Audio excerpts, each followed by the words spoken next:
Hi there, knife people. Hello, lady and gentlemen.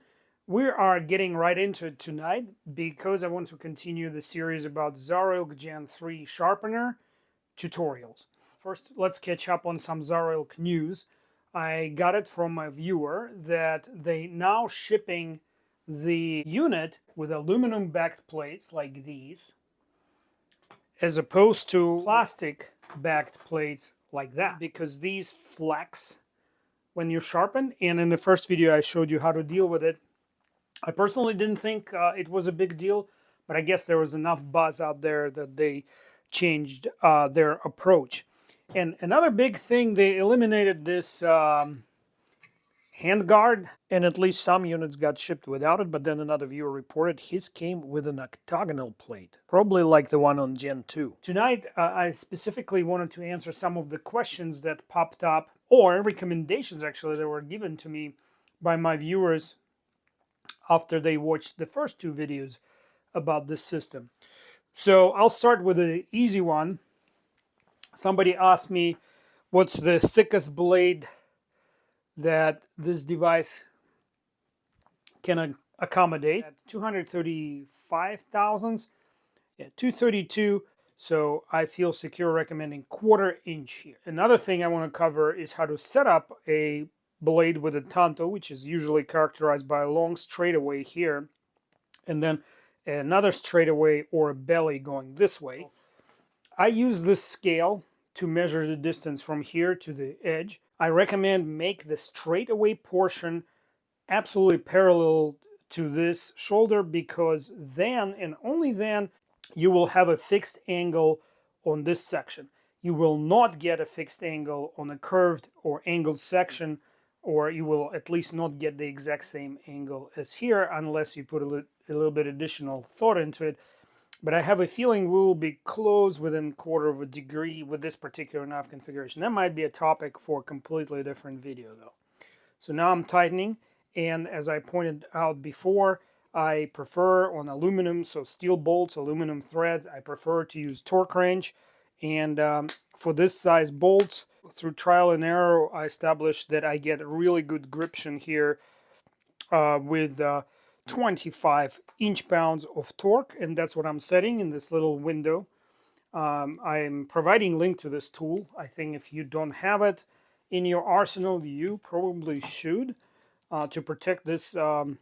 You know, it starts as $100 investment, but then once you start getting plates and everything else, you know, you're going to invest some money into the sharpening addiction, or hobby, I should say.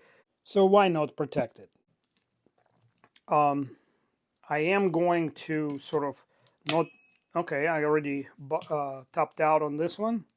Let me top out on this one, yep. And I'm going to do second, I'm going to do second time here, just like that. And so now I'm assured that this blade is not going anywhere. Remember in the first video, if you haven't watched it, I explained how to make sure this is as tight as it can be without detrimenting your ability to rotate. And you need to watch that video. I don't have, otherwise this video will be too long, so it's locked in. And here's the reason why I set it up this way, with the blade out there and the handle inbound, inside. First of all, it makes it a lot easier to rotate either way, because this device rotates 180 degrees and now nothing is hitting. Should I have set it up with the handle sticking out there? First of all, it would be applying unnecessary pressure. This is a better balance on this joint here. And secondly, I would have to rotate it one way through the blade only. And then it just too much thinking when you get into the thick of it. Several people ask me to show how to adjust for the plate thickness, which is something I just learned myself. And I'm eager to share with you how straightforward this is. The new XARILK plates are 280 thousandths thick, and this guy is only 200 thousandths, 206 thousandths thick. So what is the difference here? 74 thousandths of an inch. That's significant. It'll give you maybe 2/10, 3/10 of a degree difference, and it'll mess up your edge when you switch from, especially if you go into the finer stones. Bring the main paw down, because you are not setting it up against this plane. You're setting it up against the little square plane at the base of the gimbal. And that's where you're gonna press the gimbal down against the plate and then tighten your set screw nice and tight. Okay. So now if you place your inclinometer on the rod, inclinometer was 0 to the base plate of the device, it is at 8 degrees. And oh, by the way, it never ends up being at the 0, so you got to measure in 2 places to set up this device. You have to measure here when you get close to the angle you want to be at, and then you have to add to it this. So if you want an 18-degree angle and you got 8 degrees here, you need to set that to 10 degrees. The interesting thing about this device, when you adjust it down, see, I went down quite a bit. It also changes the rod angle a little bit. So it changed by 1 degree. So here I changed, that was zeroed out here. So I changed, look at me, 10.5 degrees, and this only went down 1 degree, less than 1 degree. So now I'm at 10 degrees over there, and let's see where I'm at here. 7 degrees. So 17, 18, I can go another degree down here. Why not? So I'm popping it just a little bit. I hope you can see it. It's on the opposite side. And now I'm going to go down to 11 degrees, or very close to 11 degrees. And we're there. Tighten it. We're right there. Okay, 1/10 of a degree is really insignificant. I wouldn't really worry about anything below 1/4 of a degree. And now what am I here? I'm at about 7 degrees still. So I'm at 18 total. So this angle here between the rod and this plane here is 18 degrees. I hope it's clear enough. Keep asking me questions. If I need to clarify something, I will. And then I am going to check how far off the factory edge I am. So to do that, I'm going to run black marker. And now I want to put a fine plate in there to take another measurement. And my fine plate is, so I'm going to go to 1000, but before I do that, I have to raise the gimbal. So I'm going to loosen it up here, raise it, drop the plate in, press that down, and tighten. And now I'm going to swap the plate.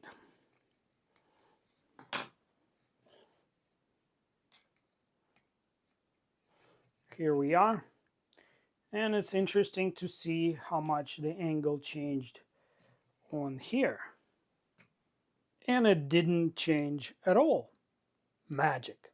So now I'm going to take the first sample scraping, and ooh, interesting. I am taking metal off. Let me try to get it on camera because this needs to be absolutely clear. You can see that I took metal, or took that ink off of the apex side, not on the primary bevel side. So that means this blade has less than 18 degrees. Unless you have major issues chipping the apex, then you really very seldomly want to increase the angle. So I'm going to decrease it. I'm going to try to go back to 10, so my inclusive angle is 17 degrees. Okay, tighten it. And now let's take another scraping. Yeah, and now, let me show you. So now, hopefully you can see that the ink is being removed from the entire secondary bevel. So I hit the factory angle.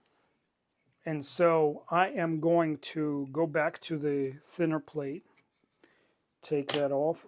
And because I'm kind of matching factory angle, I don't think I need to go to 200. I'm going to start with 400. And that means I have to go back here, stick it under this a little washer here, loosen up the thumb nut, drop it on, press it down, tighten it. And now I am at, should be at the same exact angle.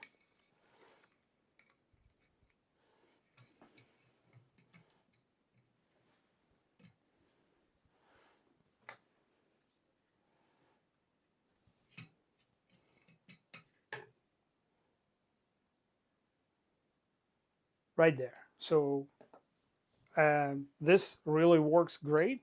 And now I can start sharpening the straightaway. Thanks to your recommendations, I am now always lubricating the plate. It just runs smoother this way. And I use soapy water for that. And remember, I will not get tired repeating, your arm is not moving parallel or alongside with this rod. You're not radially changing the direction. Your arm is always moving perpendicular to this bracket here. Well, one thing I didn't do in my excitement here, so my stop here works. See how this stop prevents the edge of the sharpening stone from skipping off the bevel and hitting the primary grind. But I did not set the back stop because I also don't want it to skip here and strike my blade with a steel rod. So I'm going to set that up here. I'm using a T10 driver, and I'm just going to tighten it up nice and good. And it clamps nicely. So somebody recommended using bushings like this. This doesn't work because inevitably if you are aggressive in your sharpening and you hit it a few times, the thumb screw will come loose because it has a single or like almost a single point of contact with metal. This creates bearing pressure all the way around the rod, and it's a much stronger connection. From a mechanical perspective, this is not ideal. So I don't recommend using these. I recommend using either Pokemon style split bushing or a 2/2 split bushing, but not this. Because I am not changing the factory angle here, I got the burr on the underside very quickly, a couple minutes. And now I'm ready to continue to the Tanto part, the angled part of the blade. Because I set up that angled part of the blade as far from the gimbal, from the pivot of the rod as possible, my angle change will not be drastic. As I said, the fixed angle is only fixed on a straightaway parallel to the bracket. Once you start making that turn, the angle will change. But because it's so far out, that change will be almost imperceptible. And we can easily check that. Set it timed out. Okay. So the difference from 7 degrees is less than 0.4 degrees here, which will not impact the final bevel too much. It will be appearing the same width as on the straightaway to the naked eye. I'm still going to go through the motions of marking the edge with a black marker because I want to see where exactly and how much metal I am removing.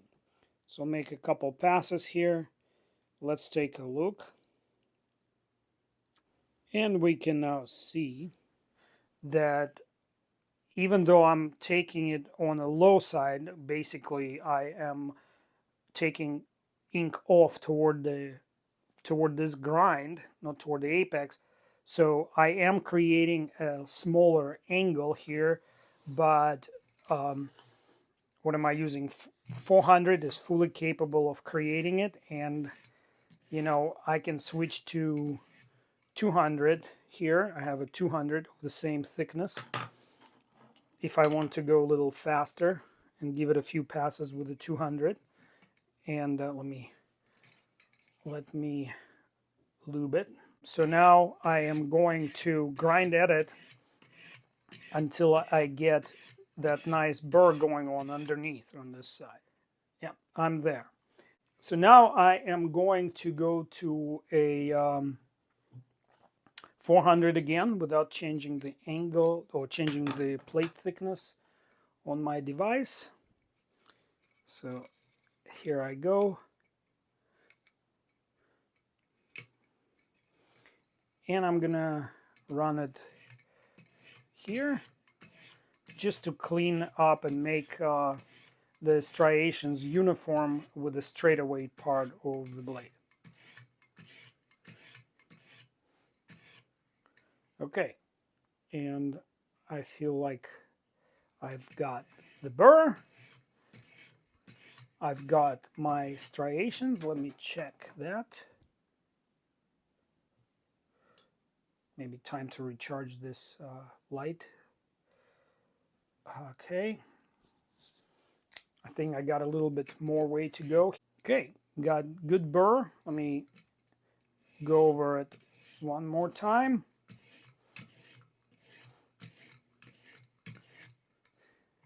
To preserve the look of the Tanto blade, you don't want to move that where these two grinds meet. So kind of artistry to it. You have to kind of pay attention.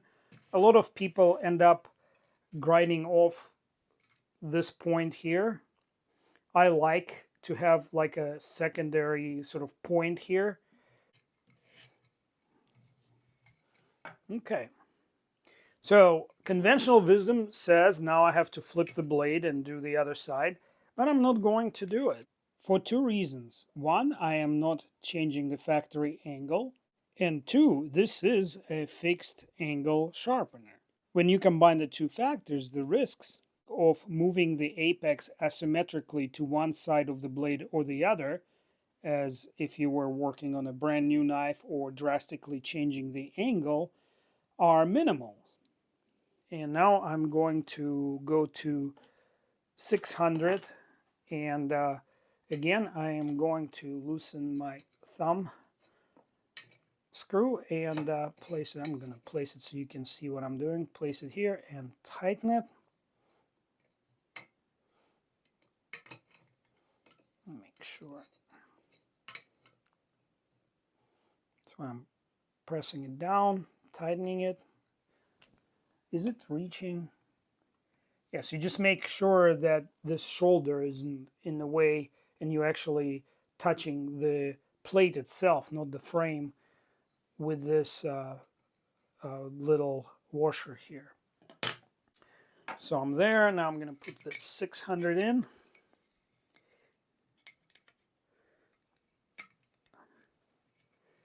There you go. And get at it.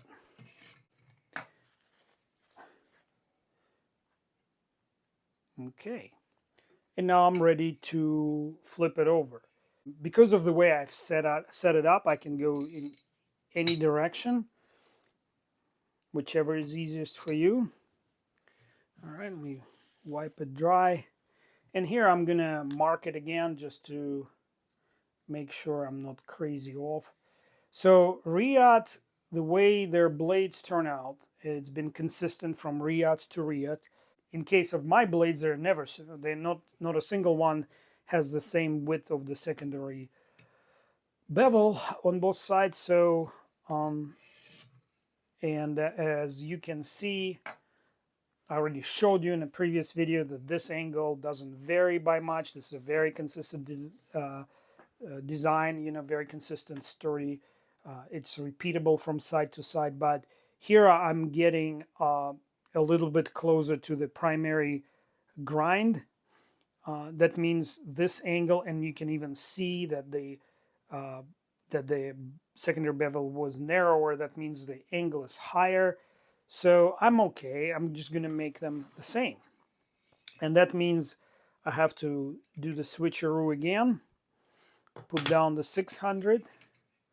Readjust for 200 here. Here we go. put her in. Once I'm done setting up the first plate, I repeat all the same steps that you already saw. No need to go through it again. The video is getting quite long. And we covered a lot of ground today. I'm just going to skip to the end of the sharpening. So I completed the sharpening, and now we'll get into stropping.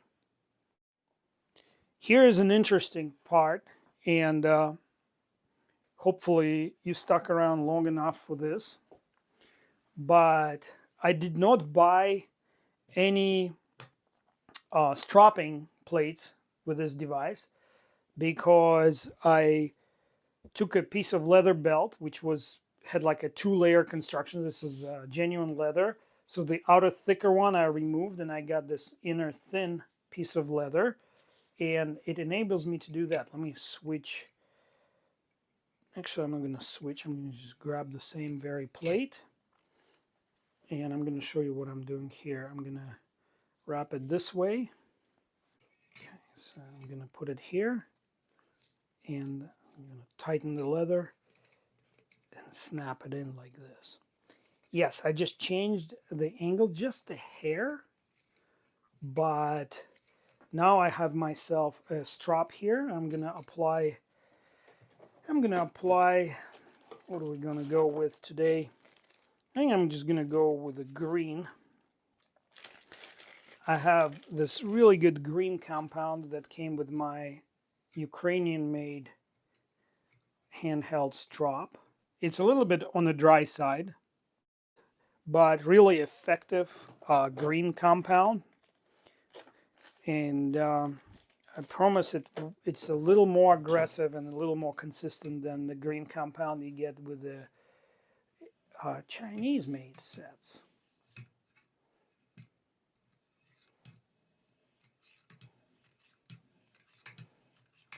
So I'm doing this now. And the belt didn't actually come from my closet. I just made a trip to a local thrift store, and they have belts from $3 to $6. Some of them show little wear, but it's okay. You're not wearing it. You're just using it for strops. I do like this compound. It works itself in, and it stays with the leather, and the leather itself is a power force behind stropping because of how fibrous it is and how it catches on that burr and takes it with it without tearing it off. It's gentle. That's why we use leather strops. Ooh, I'm still feeling a little burr here on the opposite side. Well, let me go. Actually, let me do a few more passes. I don't count how many passes I make. I don't think it's an accounting exercise here. It's it's a Zen activity, stropping. So you go until you feel like you're done. There's no better definition for it. And if you're never done like me, that's okay too. That's why it's not a job, it's a hobby. And a hobby you enjoy.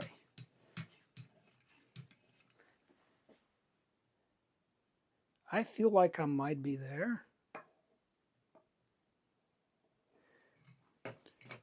Okay, let's try to cut something. Let's see. Is it cutting? Definitely cutting. Yeah. Okay, so let me try this part. Yeah. As long as I can push cut, I'm putting just a hair of tension, not too much, just a little bit. Okay, so I'm going to flip it on this side. I am satisfied. Ooh, it bites. Be very careful when you get to this point. So let's just take it out and do some cutting in earnest. By the way, careful so it doesn't fall on your hand when you take it out. I recommend one hand on the driver, another one on the knife handle. Okay. All right, the sharpening is done. I'm gonna strop a couple times, just literally a couple times, just to clean off if there's anything left on that blade. This is that Ukrainian strop I bought on Amazon.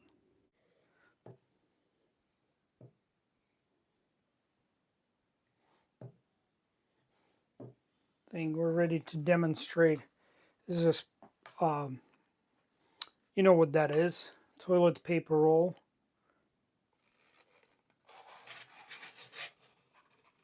Where'd it go? Let's see. Wipe that off.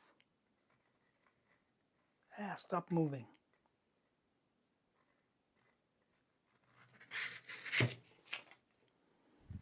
That's another piece. There you go.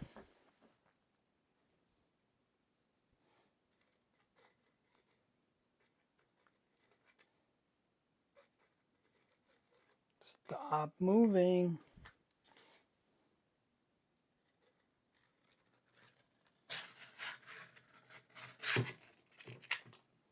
I'd say it's pretty darn sharp.